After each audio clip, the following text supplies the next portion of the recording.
क्या आपको पता है, मणिपुर के मुख्यमंत्री एन बीरेन सिंह ने अपने पद से इस्तीफा दे दिया है। 2017 से ही मणिपुर में बीजेपी की सरकार है और बीरेन सिंह वहां के सीएम। लेकिन 9 फरवरी 2025 को मणिपुर के मुख्यमंत्री बीरेन सिंह के इस्तीफे की खबर अचानक आई, लेकिन इसकी बुनियाद पिछले 2 सालों से बन रही थी। मणिपुर, जो कभी अपनी शांति और प्राकृतिक खूबसूरती के लिए जाना जाता था, 2023 से जातीय हिंसा के सबसे भयानक दौर से गुजर रहा है। चलिए पता करते हैं आखिर कैसे शुरू हुआ यह खूनी खेल। मणिपुर में 2 प्रमुख समुदाय हैं, मैतेई और कुकी।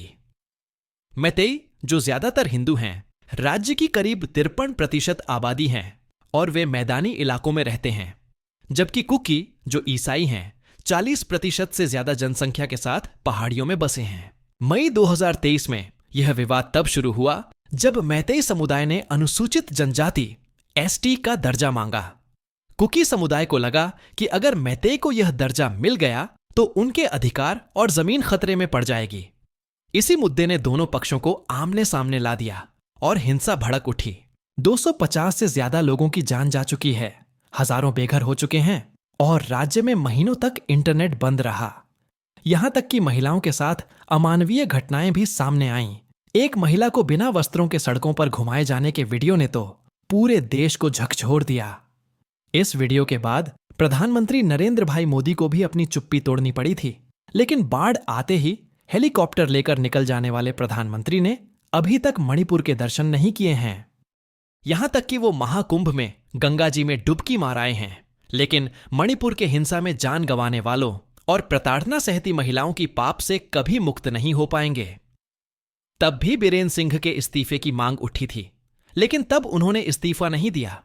लेकिन लंबे समय बाद शायद वहां के हालात अब थोड़े से बेहतर हुए तो इस्तीफा दे दिया। क्या इसकी वजह सिर्फ हिंसा को रोक न पाना है या कोई और खेल खेलने वाली है नरेंद्र भाई और अमित भाई की बीजेपी? बीरेन सिंह, जो 2017 से मणिपुर के मुख्यमंत्री थे, लगातार आलोचनाओं के घेरे में थे। उन पर आरोप था कि वे इस हिंसा को रोकने में नाकाम रहे।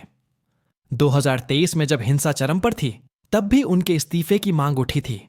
जुलाई 2023 में उन्होंने इस्तीफा देने की कोशिश की, लेकिन उनके समर्थकों ने उन्हें रोक लिया। लेकिन इस घटना को लोगों ने एक ढोंग बताया। 2024 में भी हालात नहीं सुधरे, बल्कि कुकी और मैतेई के बीच की दूरी और बढ़ गई। आखिरकार 9 फरवरी 2025 को उन्होंने इम्फाल में राज्यपाल अजय कुमार भल्ला को अपना इस्तीफा सौंप दिया। ऊपर ऊपर से देखने पर यही लगेगा कि एक मुख्यमंत्री अपना काम नहीं कर पाया, इसलिए इस्तीफा दे दिया, लेकिन ऐसा नहीं है। पिछला चुनाव 2022 में ही हुआ था। अब अगला इलेक्शन 2027 में है। इसी चुनाव को ध्यान में रखते हुए बीजेपी ने यह खेल खेला है। उन्हें भी पता है कि जनता अगले 2 साल में सब भूल जाएंगी, लेकिन बीरेन सिंह सीएम रहे तो शायद ऐसा मुमकिन न हो। इसलिए बीरेन सिंह का इस्तीफा लिया गया, वरना क्या इस बार उनके समर्थक उन्हें नहीं रोकते? अब सवाल उठता है, क्या यह इस्तीफा मणिपुर की समस्या को हल कर देगा? नई सरकार की चुनौती, बीरेन सिंह के जाने के बाद अगला मुख्यमंत्री कौन होगा? क्या वह इस विवाद को शांत कर पाएगा या फिर संघर्ष और बढ़ेगा? केंद्र सरकार की भूमिका। केंद्र सरकार अब तक मणिपुर में राष्ट्रपति शासन लगाने से बचती रही है। क्या अब नए सिरे से कोई ठोस कदम उठाए जाएंगे? आपका क्या मानना है? क्या मणिपुर में अब शांति लौटेगी या यह संघर्ष आगे भी जारी रहेगा? अपनी राय कमेंट में बताइए।